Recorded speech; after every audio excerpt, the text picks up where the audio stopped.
नमस्कार दोस्तों, स्वागत है आपका अपने YouTube channel STY exam YouTube channel. आज हम शुरुआत करने जा रहे हैं मौलिक अधिकार, फंडामेंटल राइट्स। चलिए शुरुआत करते हैं। मौलिक अधिकार इसे संयुक्त राज्य अमेरिका के संविधान से लिए गए भाग 3 अनुच्छेद 12 से 35 तक हैं। मौलिक अधिकार मौलिक अधिकार को भारतीय संविधान का क्या कहा जाता है? मैग्ना कार्टा कहा जाता है। ठीक। संपत्ति का अधिकार पहले क्या था? संपत्ति का अधिकार मौलिक अधिकार था। ठीक।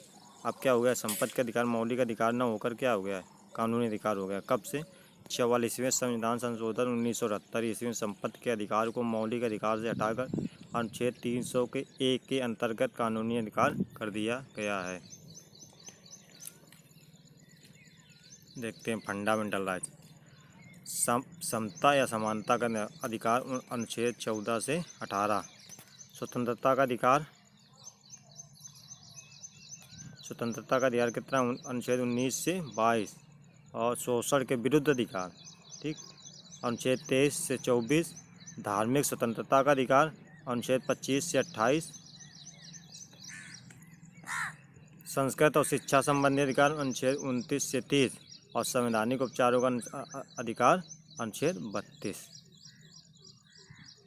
चलिए देख, इसको याद करने के लिए एक बहुत ही सिंपल ट्रिक है। EF ER EF ER ER। ई ते हो गया इक्वलिटी अर्थात समता या समानता का। EF से हो गया फ्रीडम स्वतंत्रता का अधिकार। ई से हो गया एक्सप्लोरेशन शोषण के विरुद्ध अधिकार। आर से हो गया रिलीजन धार्मिक स्वतंत्रता का अधिकार। और ई से फिर हो गया एजुकेशनल संस्कृत और शिक्षा संबंधी अधिकार। और आर से हो गया रेमेडियस संवैधानिक उपचारों का अधिकार। एक एक करके हम देखते हैं। अनुच्छेद 14 से पहला है क्या है? समता का अधिकार। ठीक। अनुच्छेद 14 से 18 तक है।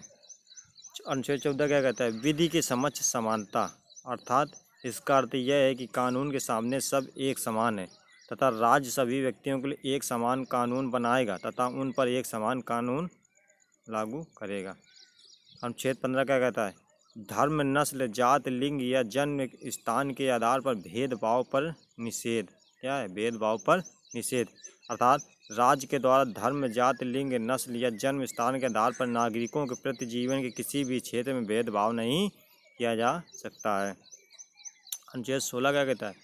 लोक नियोजन के विषय में अवसर की समानता। अनुच्छेद 16 में है लोक अर्थात नियोजन के विषय में अवसर की समानता। लोक नियोजन संबंधी विषयों में सभी नागरिकों के लिए अवसर की समानता होगी। अपवाद क्या है? आरक्षण। ठीक। अपवाद क्या है? आरक्षण।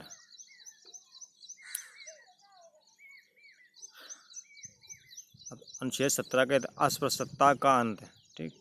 क्या कहते हैं? अनुच्छेद 17 अस्पृश्यता का अंत। इसके अंदर अस्पृश्यता अनटचेबिलिटी को एक दंडनीय अपराध घोषित किया गया। अब किसी के धर्म जाति रंग के आधार पर उसे छुआछूत का भेदभाव नहीं कर सकते। अनुच्छेद 17 कहते हैं। अनुच्छेद 18 उपाधियों का अंत।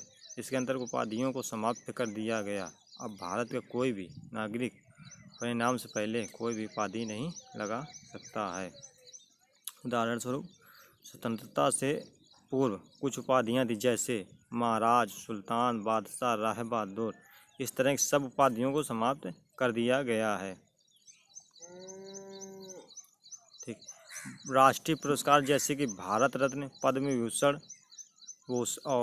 भूषण आदि के लिए जा सकते हैं, पर इन्हें भी आप उपाधि के रूप में नहीं, अर्थात कहने वाला जो राष्ट्रीय पुरस्कार दिए जाते हैं, भारत रत्न, पद्म भूषण, ये आप इन्हें ले तो सकते हैं, मगर इसका मतलब ये नहीं है कि आप अपने नाम के आगे इनका प्रयोग कर सकें। लेकिन आपको एजुकेशनल और सेना के क्षेत्र में छूट है। जैसे आप प्रोफेसर प्यारेलाल लिख सकते हैं, ब्रिगेडियर भानु प्रताप, डॉक्टर हाथीलाल लिख सकते हैं, कुछ भी लिख सकते हैं, अगर आप एजुकेशन और आर्मी से सेना से संबंधित हैं। इसमें उपाधियों का अंत नहीं है। एक बार फिर दोबारा देख लेते हैं। अनुच्छेद 14 कहता है विधि के समक्ष समानता। अनुच्छेद 15 कहता है धर्म नस्ल जाति लिंग के आधार पर भेदभाव का विरोध। अनुच्छेद 16 कहते हैं लोक नियोजन के विषय में अवसर की समानता। अनुच्छेद 17 कहते हैं अस्पृश्यता का अंत। अनुच्छेद 18 कहता है उपाधियों का अंत।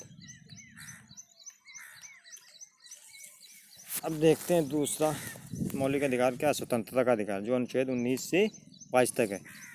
अनुच्छेद 19 के अंतर्गत इस समय में हमें कुल 6 स्वतंत्रता के अधिकार हैं, पर मूल संविधान में कितने थे? 7। कितने थे? 7। पहला है क्या? बोलने की स्वतंत्रता। लगा बोलने की स्वतंत्रता। दूसरा सभा करने की स्वतंत्रता।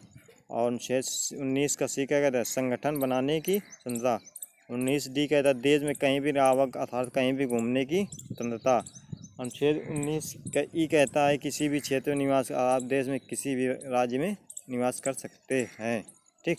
अनुच्छेद यब का 19 का यब कहता है संपत्ति के अधिकार, जो को अब समाप्त कर दिया गया है 44वें संविधान संशोधन 1978 के द्वारा, जिसे अनुच्छेद 300 के के तहत कानूनी अधिकार बना दिया गया। अनुच्छेद 19 का जी क्या कहते हैं? व्यापार करने के, आप किसी भी राज्य में रहकर व्यापार कर सकते हैं। इसको याद करने के लिए सिंपल, अगर आप समझिए आपको बोलने को दिया गया, बोलने के बाद आप सोचा सभा बनाई जाए, सभा बनाने के बाद सोचा गया संगठन बनाया जाए। जब संगठन बन गया तो सोचा गया कि इस संगठन का कहीं इस राज्य से उस राज्य में घूम कर प्रचार किया जाए। जब आप इस राज्य से उस राज्य में प्रचार करने लगे तो आपने सोचा कि क्यों नहीं यहीं पर बसा जाए, अर्थात किसी भी राज्य में बसने की स्वतंत्रता हो गई। फिर पहले था 19 के जब में संपत्ति का था धन इकट्ठा करने, मगर इसको समाप्त कर दिया। 19 का क्या हो गया? व्यापार करने की स्वतंत्रता, आप वहाँ रहकर व्यापार भी कर सकते हैं। अनुच्छेद 19 का अनुच्छेद 20 क्या कहता है? दोष सिद्धि के संबंध में संरक्षण। इसके अंतर्गत 3 प्रकार की स्वतंत्रता वर्णित है। एक अपराध की एक सजा होगी, एक अपराध की एक सजा होगी। अपराध करते समय जो कानून बना उसी के तहत सजा मिलेगी। अर्थात इस मतलब नहीं कि 10 साल पहले आपने कोई अपराध किया और वर्तमान में कानून में पहले सजा थी 1 साल, अब उस अपराध की सज़ा हो गई है 5 साल। तो इसका मतलब ये नहीं है कि आपको उस अभी के कानून के तहत सज़ा दी, आपको उस समय के ही कानून के तहत सज़ा दी जाएगी। और तीसरा क्या है? खुद के खिलाफ गवाही देने के लिए बाद, अर्थात पुलिस आपको खुद के खिलाफ गवाही देने के बाद नहीं कर सकती है। प्राण एवं दैहिक स्वतंत्रता। अनुच्छेद 21 कहता है प्राण एवं दैहिक स्वतंत्रता। इसके अंदर सभी व्यक्तियों को कानूनी सीमा के अंदर जीवन जीने का अधिकार है। किसी व्यक्ति से जीवन जीने का अधिकार नहीं छीना जा सकता है। अनुच्छेद 19-21 का क्या कहते हैं? शिक्षा का अधिकार। ठीक। 86वें संविधान संशोधन 2002 के अंतर्गत 6 से 14 वर्ष की आयु के समस्त बच्चों के लिए शिक्षा निःशुल्क और अनिवार्य करने का प्रावधान जोड़ा गया। अनुच्छेद 22 क्या कहते हैं? गिरफ्तारी से संरक्षण। गिरफ्तारी से संरक्षण। अपराध के बाद और अपराध के पहले दंडात्मक हिरासत में लेने का कारण बताना होगा। अपराध के बाद 24 घंटे के अंदर दंडाधिकारी के समक्ष पेश करना होगा। अपने पसंद के वकील से सलाह लेने का अधिकार होगा। अपराध के पहले निवारक निरोध कानून के अंदर किसी भी व्यक्ति को अपराध करने के पहले भी गिरफ्तार किया जा सकता है।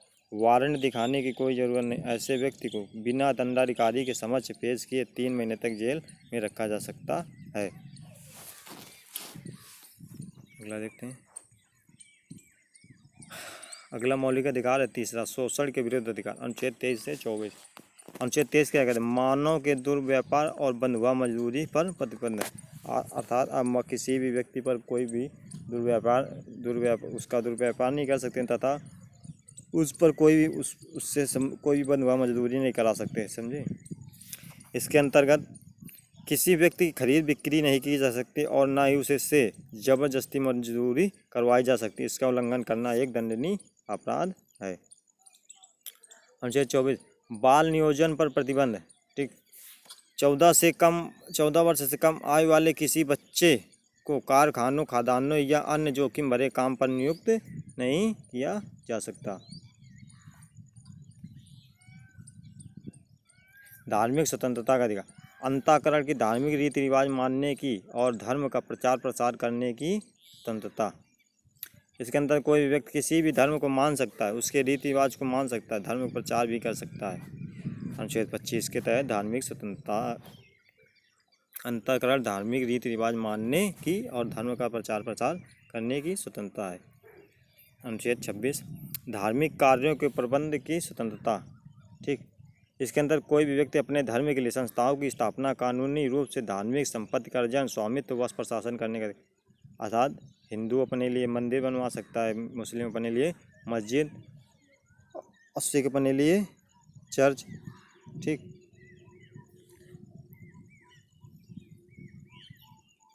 अनुच्छेद मौलिक अधिकार 4 क्या कहता है? धार्मिक स्वतंत्रता का अधिकार। धार्मिक स्वतंत्रता का अधिकार अनुच्छेद 25 से 28। अनुच्छेद 27 में क्या है? धार्मिक कार्य के लिए धन कर मुक्त होगा, अर्थात आप किसी भी धार्मिक कार्य के लिए धन एकत्रित कर दो, इसका मतलब ये नहीं उसमें टैक्स पड़ेगा। ठीक, राज्य के किसी भी व्यक्ति को ऐसे कर देने के लिए बाध्य नहीं किया कर सकता जिसकी आय किसी विशेष धर्म अथवा धार्मिक संप्रदाय की उन्नति या पोषण के लिए व्यय की गई हो। अनुच्छेद 28 सरकारी खर्च से चलने वाले संस्थान में धार्मिक शिक्षा नहीं दी जाए, अर्थात सरकार के द्वारा जो भी धन दिया जाए उससे जो भी संस्थान चल रहे हैं उनमें किसी भी प्रकार की धार्मिक शिक्षा नहीं दी जा सके। इसके अंदर सरकारी खर्च से चलने वाली किसी भी शिक्षण संस्थान में कोई धार्मिक शिक्षा नहीं दी जाए। ऐसे शिक्षण संस्थान अपने विद्यार्थियों किसी धार्मिक अनुष्ठान में भाग लेने या किसी धर्म उपदेश को जबरदस्ती सुनने हेतु बाध्य नहीं कर सकते हैं। अब मौलिक अधिकार 5वां क्या कहते हैं? संस्कृति एवं शिक्षा संबंधी अधिकार। अनुच्छेद 19 से 30। अनुच्छेद 19 कहते हैं अल्पसंख्यक वर्गों के हितों का संरक्षण, जिसके अंदर कोई भी अल्पसंख्यक वर्ग अपनी भाषा, लिपि, संस्कृति को सुरक्षित रख सकता है और केवल भाषा, जाति, धर्म के आधार पर उससे किसी भी शैक्षिक संस्था में प्रवेश करने से नहीं रोका जाएगा। अनुच्छेद 30 क्या कहते हैं? अल्पसंख्यक वर्गों को अपने शिक्षा संस्थाओं की स्थापना और प्रशासन करने का अधिकार है। अपने शिक्षा संस्थाओं की स्थापना और प्रशासन करने का अधिकार है, अर्थात कोई भी अल्पसंख्यक वर्ग अपनी पसंद का शैक्षिक संस्था चला सकता है और सरकार उसे अनुदान देने में किसी भी तरह का भेदभाव नहीं करेगी। उदाहरण के लिए मदरसा, संस्कृत विद्यालय कुछ भी चला सकता है। अनुच्छेद मौलिक अधिकार 6 है संवैधानिक उपचारों का। अनुच्छेद 32 में क्या कहता है? संवैधानिक उपचारों के अधिकार को डॉक्टर भीमराव अम्बेडकर ने संविधान का हृदय और आत्मा कहा है। अनुच्छेद 32 को heart and soul of Indian constitution, इसे मूल अधिकारों का संरक्षक कहा जाता है क्योंकि अगर आपके मौलिक अधिकारों का हनन होता है तो आप सीधा सुप्रीम कोर्ट जा सकते हैं। इसके तहत सुप्रीम कोर्ट व्यक्ति के मूल अधिकारों को सुरक्षित रखने के लिए 5 प्रकार के रिट जारी कर सकता है। पहला है हैबियस कॉर्पस, जिसके क्या कहते हैं? बंदी प्रत्यक्ष। दूसरा है परमादेश, तीसरा है अधिकार पेक्षा, चौथा प्रतिषेध और 5वां है उत्प्रेषण। आप इनको एक एक करके देखते हैं। बंदी प्रत्यक्षीकरण क्या है? शरीर को प्रस्तुत करना, अर्थात जब किसी व्यक्ति को यह लगता है कि उसे अवैध रूप से जेल में रखा गया है तब सुप्रीम कोर्ट हिरासत में लेने वाले अधिकारियों को आदेश देता है कि वह जेल में रखे गए व्यक्ति को निश्चित स्थान और निश्चित समय के अंदर उपस्थित कर, अन्यथा हिरासत में लेने वाले अधिकारी पर कार्रवाई होगी।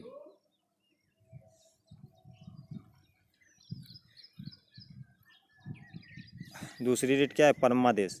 जब कोई सरकारी अधिकारी अपने सार्वजनिक कर्तव्य का निर्वाह नहीं करता तब सुप्रीम कोर्ट उस पर रिट जारी कर सकता है और उसे अपने कर्तव्य का पालन करने का आदेश जारी करता है, अन्यथा उस पर सख्त कार्रवाई कर सकता है।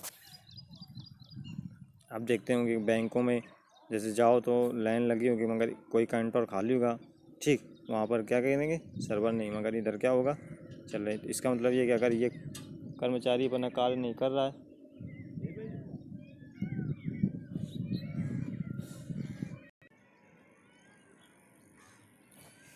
आप देखते होंगे बैंकों में जाते होंगे किसी के अधिकारी क्या कह देगा? सर्वर नहीं है, मगर वो क्या होगा?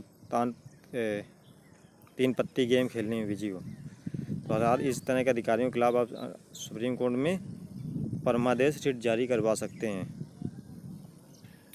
तीसरा अधिकार प्रेक्षा, यह रिट तब जारी किया जा सकता है जब कोई व्यक्ति गैर कानूनी तरीके से सरकारी पद प्राप्त करता, अर्थात व्यक्ति उस पद के लिए योग्य नहीं है, अर्थात उसने किसी तरह से रुपए दे लेके नौकरी प्राप्त की है।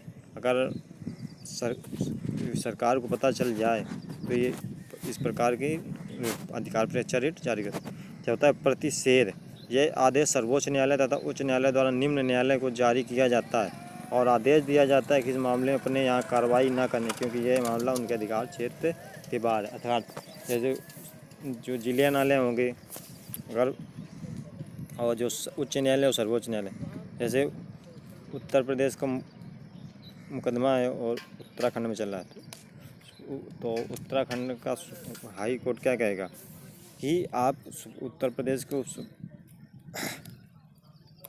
कि आप वहाँ अपना, ये आपके अधिकार क्षेत्र में नहीं है। 5वां उत्तर इसके अंतर्गत अधीनस्थ न्यायालय जहाँ पर मुकदमा चल रहा उससे वरिष्ठ न्यायालय उसे आदेश दे सकता है कि उसे मुकदमे को तुरंत लंबित करके वरिष्ठ न्यायालय के पास भेज दे। आज के लिए बस इतना ही। अगर आपको सेशन पसंद आए कृपया करके लाइक करें, सब्सक्राइब करें और चैनल को शेयर करें। थैंक यू, धन्यवाद।